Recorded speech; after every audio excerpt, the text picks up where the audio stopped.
Dragon's Den and other shows. He's also a TV personality. Hey, what's it like being a TV personality and successful businessman? It's remarkable, Steve. It's a tremendous lifestyle that I thoroughly enjoy.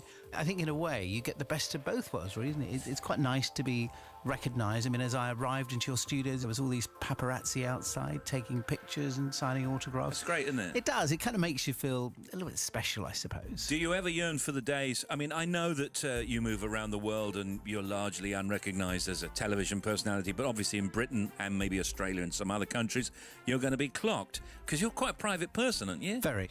I mean, I think, to be honest, when you make a decision to do television, it sort of comes with the territory. And I just find sometimes with people who are on television who then whinge and whine and say, oh, I can't get my privacy. And I always say, at the end of the day, it was your choice to do television. And if you make that decision, you recognise that people will approach you and, they are your fans, they're your audience. And I think you should be respectful to the people who support you. You've always been, as far as I know, though, doing those seminars and all those other bits and bobs you do, even before the television, right? And your advice actually is invaluable, really. I mean, to anybody starting a business. And now look what you've done. You got yourself an app. When you came in last time, you had the book, right? That's right, yes. So the kind of the app is complementary to the book. It is, very much so. And I think basically what happened was my website gets something like 400,000 hits a month. And basically there are a lot of people out there who I think genuinely are very interested in how to build businesses, how to raise money, how to attract the right people, how to manage their cash flow. And I get requests from people who are turning over 100,000 a year to people turning over 50 million a year.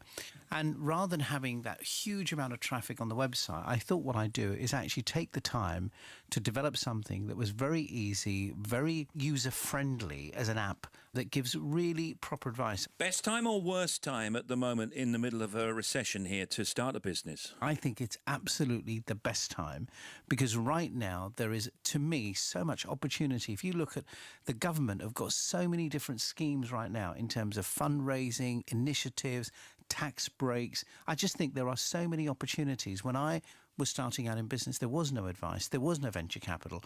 I mean, you literally had to start, with a wing and a prayer. But today, with access to information, access to capital, I think there's so much support that you can get if you want it. Aren't the banks lending? Aren't people a little bit frightened of investment at the moment? That surely has to be a truism. Well, I'll tell you something. I'm part of the government's task force for banking and finance. And I was recently at a meeting where we called all the banks in to understand the challenges the banks are facing in lending to SMEs. And as a matter of fact, we sat down and calculated exactly how much the banks are currently lending to specifically SMEs. And the actual figure is £2.2 billion per month. So when we say the banks are not lending, that's actually not true. Compared to what, though, before 2008? I think you'll find that the figure is not a million miles within the SME sector of what they were lending. So the projection right now is about 27 billion. Now, bearing in mind, when you're talking about the height of the market in 2007, the economy was much better and stronger. Yeah. So I think when you've got a recession, when you've got a difficult market, you wouldn't expect that number to be as high as when the market's very strong. So I think there is money around. I think people with good ideas will always find capital, but you've just got to work at it. It doesn't come to you. What about the whole kind of PRing what you do? Because, you might have a great product, you might have done all the things you're suggesting, but you may not have the customers simply because the customers don't know about your product. Do you find companies sometimes fall down at that stage? She's very good, Steve. She's definitely very good. Better than me. Clearly. I think the way to handle that is one of the biggest attractions today for business is the use of social media. Social media can have such a big impact. I mean, if Facebook was a country today, it would be the 5th largest country in the world. And it's free.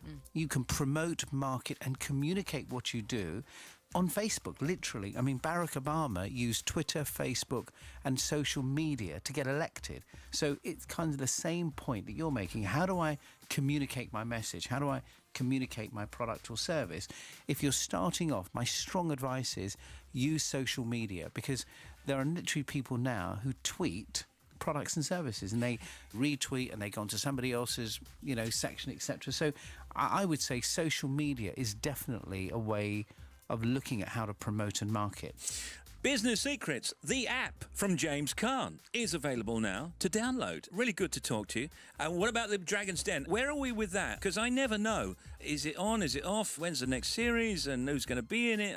What? It's all very exciting at the moment. They have found a new dragon. It's a lady called Hillary, who's going to be my replacement. Filming has already started.